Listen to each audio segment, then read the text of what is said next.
My name is Aaliyah. I've spent the last 10 years of my life working behind a counter at a diner. Most people in this town don't even notice when they drive by. To them, it's just a pit stop off the highway, a place for cheap coffee and greasy food before they get back to wherever they're going. But to me, it's been survival. When I was younger, I never imagined my life would look like this. I had dreams once of studying art, traveling, maybe even opening my own gallery one day. I used to paint sunsets, city streets, and faces filled with life. My mother would always say, "Aaliyah, you see the world in color even when others see it in black and white." I loved that. But then everything changed in one night. I was 16 when the fire happened. That fire, it took more from me than I ever thought possible. 2 children trapped in a neighbor's burning house, their cries piercing through the smoke. I didn't think, I just ran in. My body still remembers the heat, the collapsing beams, the skin-searing pain as flames kissed my arms and face. I got those kids out. They lived. People called me a hero. But when the smoke cleared, all I saw in the mirror was someone unrecognizable. The scars covered the right side of my cheek, running down to my neck and stretching along my forearms. At first, doctors said they could do surgeries, skin grafts. We tried some, but we didn't have the money to keep going. Eventually, I accepted it, or at least told myself I had. But the world never let me forget. Every stare, every whisper, every second glance was a reminder that I wasn't normal anymore.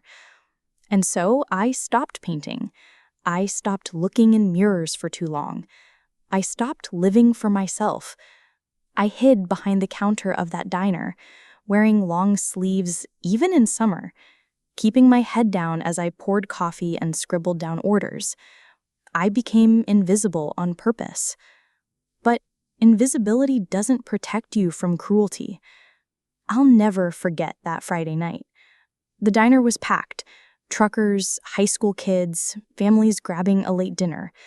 I was balancing 3 plates on one arm when I heard it.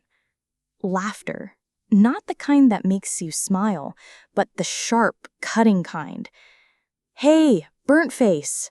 a voice called out from a booth near the window. The words froze me in place. My heart pounded, but I kept walking, kept smiling like I didn't hear. "Oh, come on, don't be shy. Bet she lights up the room, huh?" They howled at their own joke. The plates in my hands felt heavier than bricks, but I forced myself to deliver them to the right table. My face burned, not from fire this time, but from humiliation. I wanted the ground to swallow me whole. A mother with 2 kids at another table gave me a sympathetic look, but she didn't say anything. Nobody ever did. That's the thing about mockery. It thrives in silence. And I had become too used to silence. When my shift ended that night, I sat in the tiny back room of the diner, head in my hands. Tears blurred my vision. I wanted to scream, to fight back, to tell those boys what these scars really meant, that they were proof of bravery, of sacrifice, of a moment where I chose someone else's life over my own. But the words never came. Instead, I let the silence swallow me once again. I walked home under the dim streetlights, each step heavy. My little apartment was as quiet as the diner after closing. I stared at the faded tattoo on my wrist, the one most people never noticed under my sleeve. It was an insignia, a unit tattoo from a group of Army veterans I had once known, men who had treated me like family when I was just a kid volunteering at the community center. That tattoo reminded me of who I had once been, someone brave, someone proud. But somewhere along the way, I'd let the world convince me I was nothing more than a scarred waitress. That night, lying in bed, I whispered to myself, maybe this is it. Maybe this is all my life will ever be. But I was wrong. I didn't know it then, but someone was about to walk into that diner who would see me differently. Someone who would remind me of the strength I'd forgotten. And it all started with a cup of coffee. The next morning, I put on the same faded uniform, tied my apron, and walked into the diner like I always did. Same chipped linoleum floors, same smell of frying bacon and burnt coffee, same buzz of fluorescent lights. Nothing ever changed here. That was the point. I'd mastered the art of invisibility. Smile politely, take the order, refill the cups, and disappear before anyone could linger too long on the sight of my scars. I thought it would be another day like any other. But then, he walked in. The bell above the door chimed, and in stepped a man who immediately carried himself differently from everyone else. His shoulders were straight, his steps purposeful, his eyes sharp yet tired, like someone who had seen too much but survived it anyway. He wore a plain jacket, but on the sleeve was a patch I recognized instantly, the insignia of an army unit, the same units whose mark I carried faintly inked into my skin. My heart skipped a beat, and I instinctively tugged my sleeve down further to cover my tattoo. He chose a booth by the window, not looking around much, just sitting with quiet presence. When I approached him with my notepad, I forced my usual polite tone. "Good morning. Coffee?" He looked up at me then, really looked, and for the first time in years, I felt like someone wasn't staring at my scars, but through them. His gaze lingered, steady but not unkind. "Yes, please," he said. His voice was deep, measured, black, strong. I poured his cup and set it down.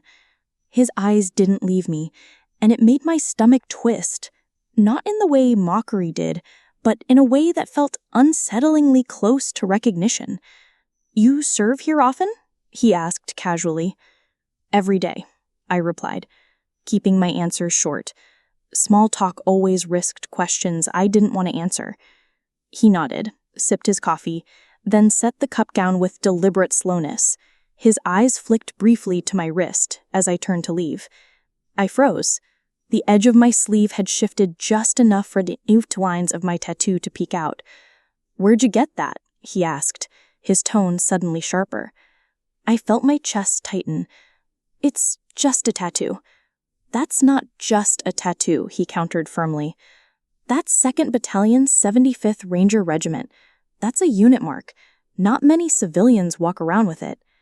The air around me grew heavy. My throat went dry.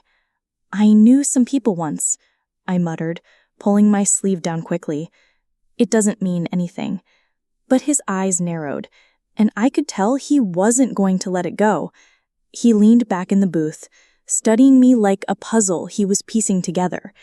"You don't look like someone who got it on a whim," he said.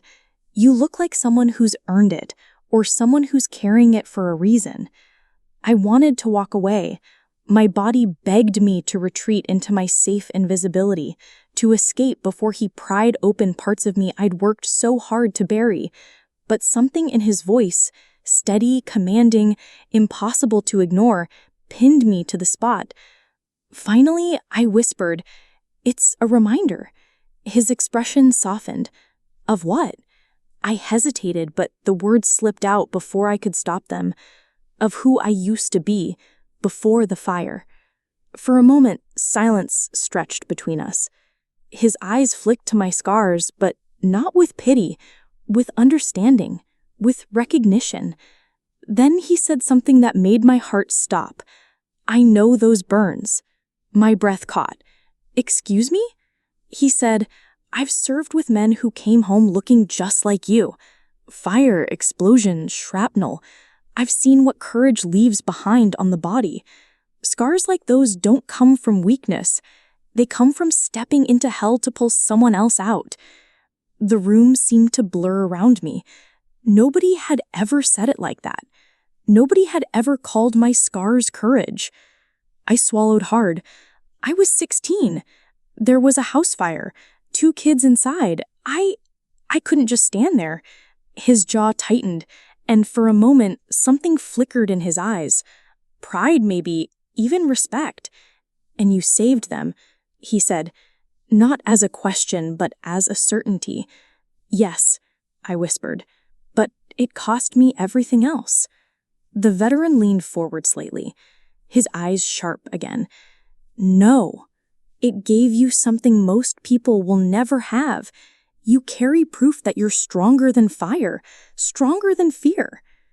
I didn't know what to say. Nobody had ever framed my story that way. Just then, laughter erupted from the back corner. The same group of boys from the night before. My stomach dropped. They were back, loud and careless, their eyes already turning towards me like vultures spotting prey. "Hey, Scarface," one of them called, smirking as his